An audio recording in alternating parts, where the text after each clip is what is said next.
하나님의 자녀라는 제목입니다. 오늘 본문을 보면 자녀들아, 청년들아, 아비들아, 아이들아는 단어가 나와요.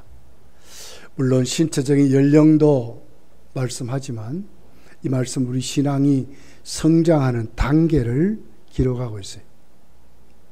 우리 신앙이 예수님을 영접하고 성장해 가는데 어떤 모습인가, 또 어떤 사람들이 신앙이 성장해 가는 사람인가를 자세하게 기록을 하고 있어요.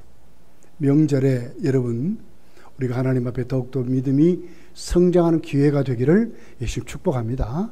자, 우리 첫 번째를 보면 12절이 이렇게 기록해요. 자녀들아, 내가 너에게 쓰는 것은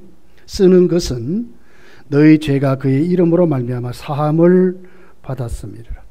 자녀들이 됐습니다. 어떻게 됐습니까? 그리고 사도 요한이 오늘 이 요한 1서를 썼어요. 목적이 뭐였죠?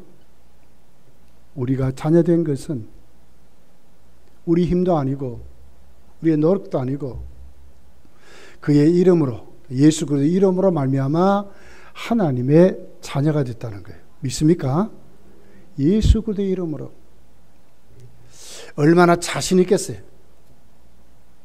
요한 1서를 쓰면서 이 말씀을 받는 그들에게 얼마나 사도 요한이 자신 있겠어요?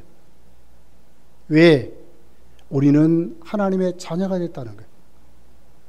어떻게 됐는가? 그의 이름으로, 예수님의 이름으로, 예수님을 믿음으로, 예수님의 믿음으로 말하면 우리 죄가 사함을 받고 의롭다함으로 하나님이 우리를 인정해 주시고 선포해 주시고 법정적으로 그렇게 하나님 앞에 자녀가 되었다고 말씀하면서 특별히 그 자녀된 것을 무엇을 기준으로 하고 있어요? 죄의 사함을 받았다. 죄의 사함을 받았다. 여러분, 죄는 뭡니까? 하나님 관계를 깨트려 버리죠. 하나님과의 우리가 가는 모든 길을 다 막아버렸어요. 이사야 59장 1절 2절을 보면 이렇게 기록해요. 여호와의 손이 짧아 구원하지 못하심도 아니요 귀가 둔하여 듣지 못하심도 아니라 오직 너희 죄악이 너희와 너희 하나님 사이를 갈라놓았고 너희 죄가 그의 얼굴을 가리어서 너희에게서 듣지 않으시게 함이라. 하나님과 우리 사이를 갈라놓았대.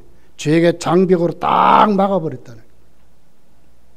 하나님 능력 없습니까? 부족합니까? 그런데도 불구하고 죄가 우리와 하나님 사이를 떨어지게 만들었다는 거예요. 그 죄가 얼마나 권능이 있어요.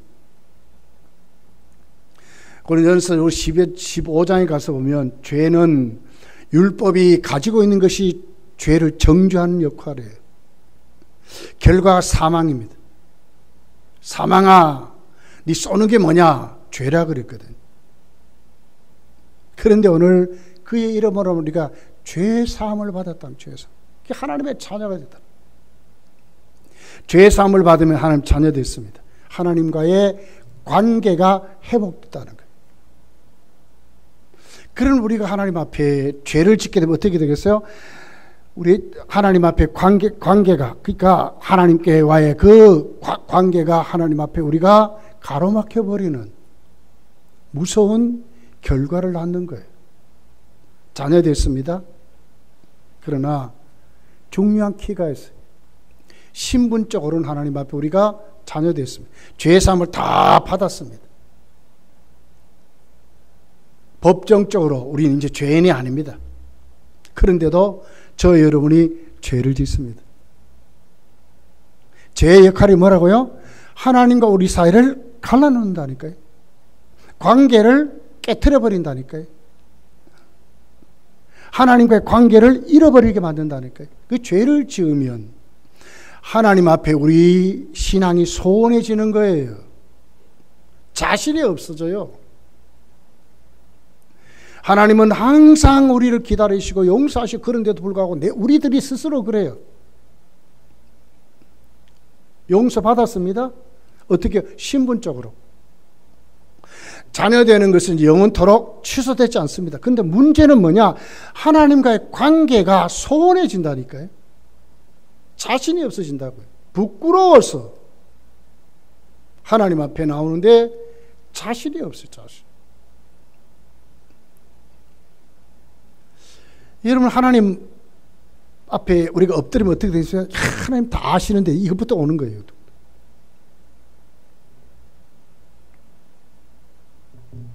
그래서 우리는 하나님 앞에 죄를 지으면 신분적으로 죄의 용서함을 받았습니다. 그렇지만 하나님과의 관계가 깨트려져 버린다. 나감이 하나님과의 교제가 깨트려 버린다. 교제가 깨트려져. 교제. 그럼 어떻게 회복해야 합니까? 자, 우리가 자녀된 것은 항상 두 가지를 생각하셔야 돼요. 용서받고 의인된 하나님의 자녀는 구원은 천국 가는 그날까지 절대로 취소되지 않습니다. 하나님이 우리를 향한 그 사랑은 절대로 끊어지지 않습니다. 그런데 문제는 내가 죄를 짓게 되면, 우리 죄 짓잖아요. 죄를 짓게 되면 하나님과의 교제가 담대해지지 않고 결국은 그것 때문에 신앙생활을 똑바로 못하는 거예요. 해결받아야죠. 자녀는 그 자녀다운 삶이 우리에게 따라와야 되는데 해결받아야 죄 용서함이 실질적으로 내 삶에 적용되어야, 막연한 것이 아니라 확실히 내 삶에 체험되고, 아하, 하나님 이렇게 간섭하는구나, 하나님 이렇게 오늘 또 나에게 역사하는구나 하는 것을 내가 진짜 깊이 체험될 때에 그 신앙이 회복되는 것이죠. 그럼 어떻게 하는가? 요한일서 1장 9절에 단 하나의 방법입니다. 하나님께 돌아와 회개하는 것입니다. 우리가 우리 죄를 자백하면 그랬어요. 우리가 우리 죄를 자백. 누구에게 하는 얘기입니까? 불신자들에게 얘기하는 것이 아니고 성도들, 우리들에게, 자녀된 우리들이, 죄 용서함 받은 우리들이 죄를 짓고는 가만히 있으면 안 된다는 거예요. 하나님과의 교제를 잃어버렸는데 그 상태로 가만히 있으면 안 된다는 거예요. 청산해야 된다는 거예요. 자백하면 그는 미쁘시고, 그렇습니다. 하나님은 변하지 않았어요. 미쁘셔서 신실하신 하나님. 의로우사 우리 죄를 사하시며 우리를 모든 불의에서 깨끗하게 하실 것이, 모든 불의에서 깨끗하게 하실 것이요, 죄를 사해 주시고 모든 불의에서 끊어진 관계를 회복해서 깨끗하게 지워버리신다, 청산해 버리신다고 말씀하는 거예요. 살다 보면 왜 죄를 안 지어요? 명절에 여러분 우리 다 죄 짓고 살 것입니다. 그러나 우리에게는 무엇이 있어요? 하나님께 엎드릴 수 있는 힘이 있는 거예요. 성령이 우리 속에 지적하는 그 우리의 허물들을 하나님께 내어놓고 자백할 수 있는 거예요. 이건 성도의 특권입니다. 여러분, 이 명절에도 여러분이 하나님 앞에 실수하고 묻히는 그 수많은 때들을 예수님으로 회개하시기를 예수님 축복합니다. 청산하고 사셔야죠.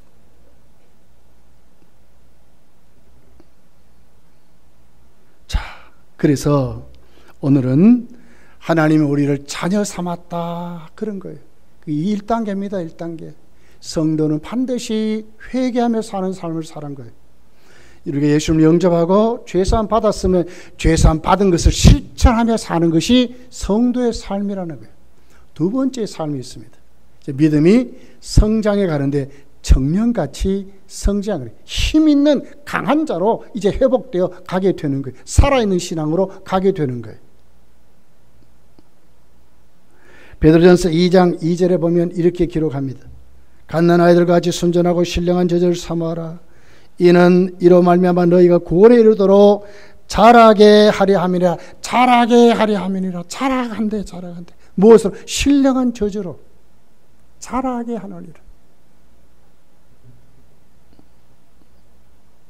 그런데 문제는 거듭나 새 사람 된 것 같은데 자라지 않는 사람들이 있어요. 이런 사람을 육신에 속한 성도라 그래. 육의 사람 아니고요. 육신에 속한 성도. 아직도 세상 소욕을 버리지 못한 사람들. 여전히 불신자와 같은 삶을 사는 사람들을 성경은 어린아이 신앙이라 그래요. 유아기 신앙이라 그래요. 성장하지 못한 신앙이라 그래요. 청년의 시장이 신앙으로 못 왔다고 그래요. 이렇게 멈추면 되겠습니까? 고린도서 3장 1절에 이렇게 말씀해요.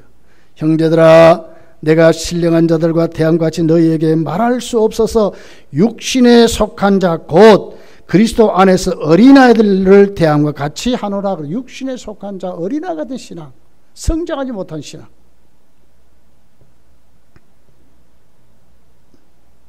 자, 오늘 13절이 이렇게 기록해요. 그러면 어떻게 성장하는 건가? 신령한 젖을 사모하는 그 유아기를 벗어나는 청년의 신앙으로 어떻게 성장해 가는가?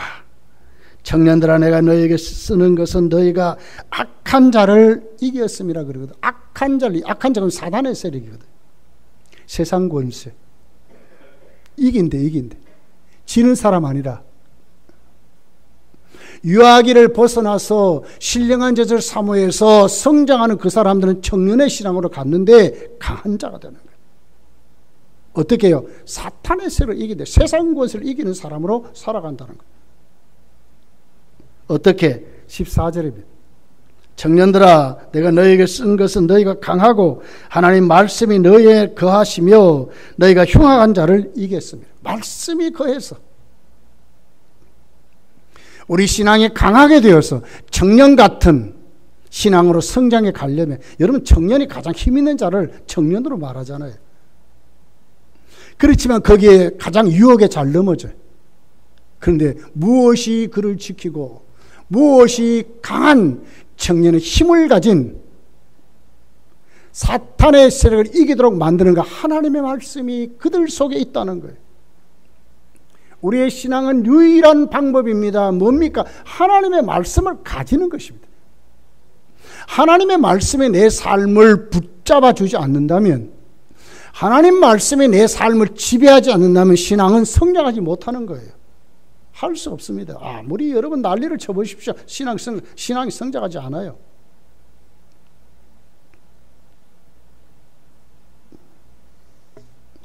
여러분 소년 다윗을 보세요. 골리앗을 이기잖아요. 얼마나 강한 자입니까? 살아있는 신앙을 가졌어요. 소년 때부터 강했거든요. 뭘 강했습니까? 하나님의 말씀을 가졌기 때문에 그래요. 하나님의 지키심을 실질적으로 체험했기 때문에 그래요. 말씀을 가지시는 말씀을. 말씀대로 살아봐야 돼요. 말씀을 내 삶에 적용해 봐야 돼요. 말씀을 실천해 봐야 돼요. 그러면서 체험해 봐야 돼요. 그 말씀이 살아있는지, 내 삶을 지배하는지. 이 명절에도 그렇게 사셔야 돼. 다 명절에 즐기고 먹고 난리를 치면 우리는 아닌 거예요. 말씀대로 살아보는 거예요.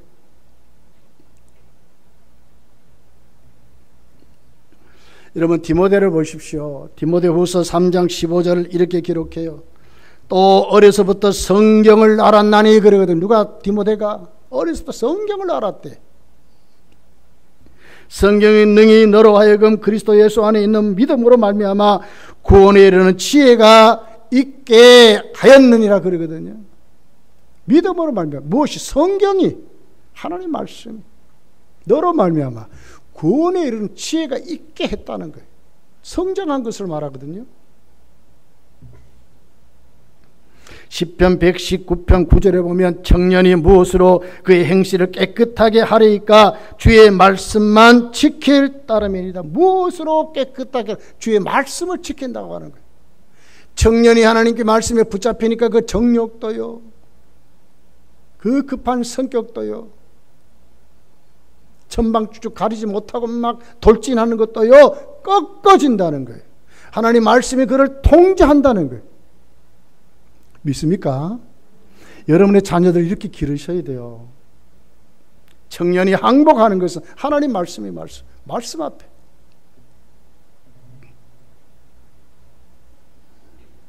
사탄의 세력을 이길 수 있고 세상 것을 이길 수 있는 비결이 뭐라고요?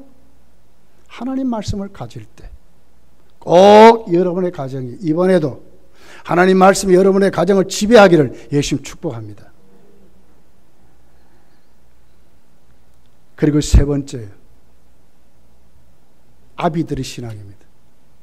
아비들의 신앙을 성경이 오늘 뭐라고 그랬어요? 하나님을 아는 신앙이래.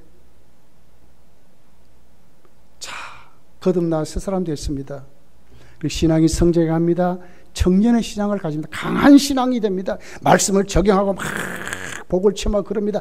그러면서 반드시 알아야 될 게 있습니다. 놓치지 말아야 될 게 있습니다. 그게 뭡니까? 거기서 하나님을 알아야 된다는 게 하나님. 복 주신 하나님. 나를 이기게 하신 하나님. 나를 이끌어 가신 하나님. 이렇게 만드신 하나님. 나를 회개시키는 하나님. 나를 깨닫게 하신 하나님. 나를 책망하신 하나님. 나를 이기게 하신 하나님. 나를 성공케 하신 하나님을 체험하고 알아야 된다는 거 알아야 돼.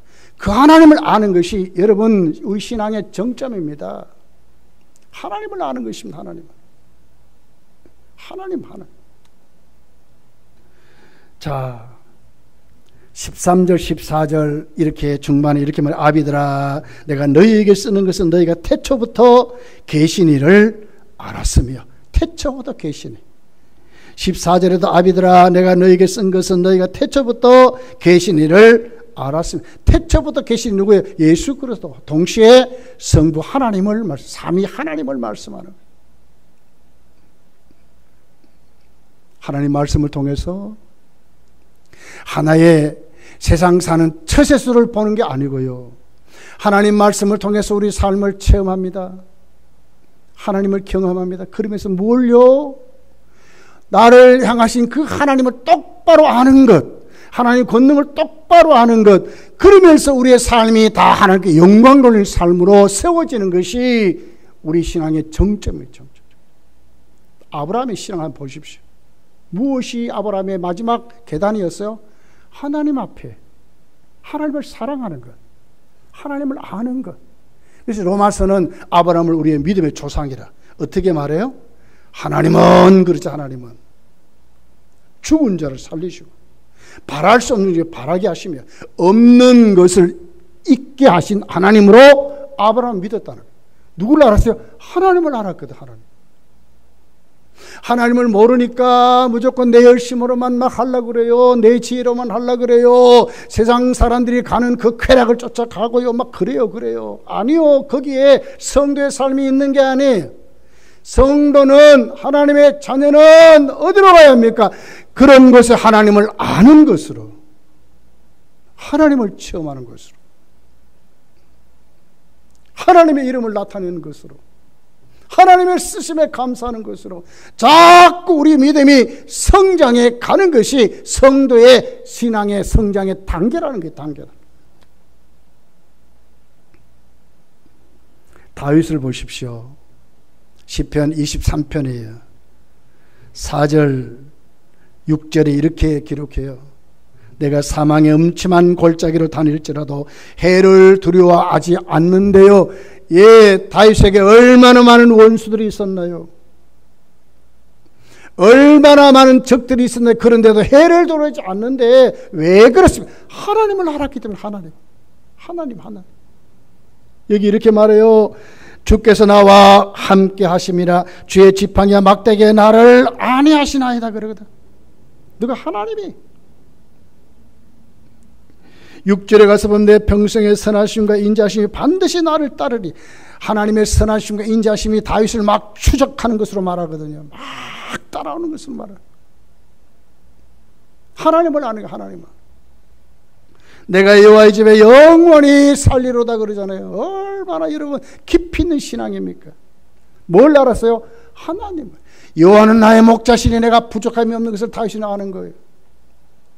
여러분 이런 명절에 누구를 만나고 어디에 가서 무엇을 살고 하는 것도 중요합니다. 그러나 그 삶에서 무엇을 알아야 돼요? 하나님 왜 나를 여기에 보냈는지, 왜 누구를 만나게 하셨는지, 왜 이런 일감이 오는지, 하나님이 왜 이렇게 하신지를 똑바로 눈을 뜨고 확인하고 거기서 하나님의 권능을 체험하며 살아야 돼. 권능을 이기게 하신 하나님을 체험하고 살아야 돼.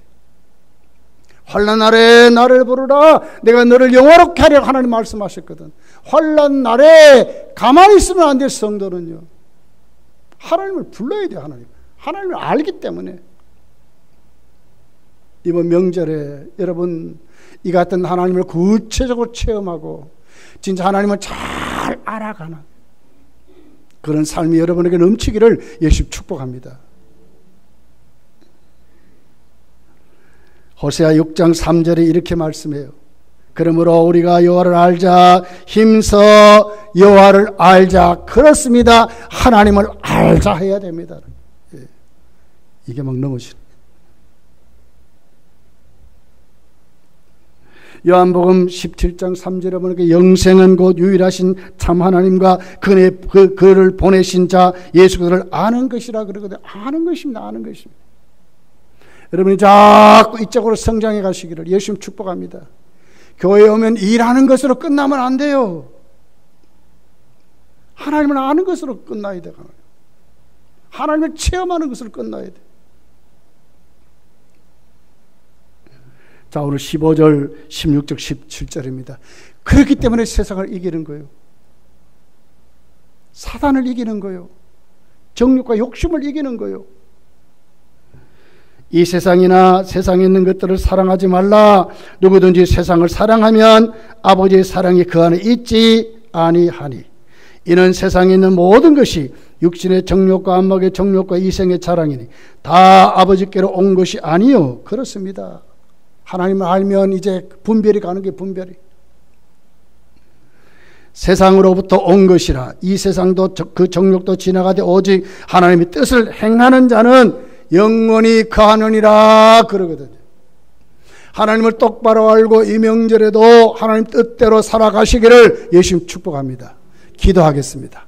말씀을 생각하며 기도합시다. 하나님,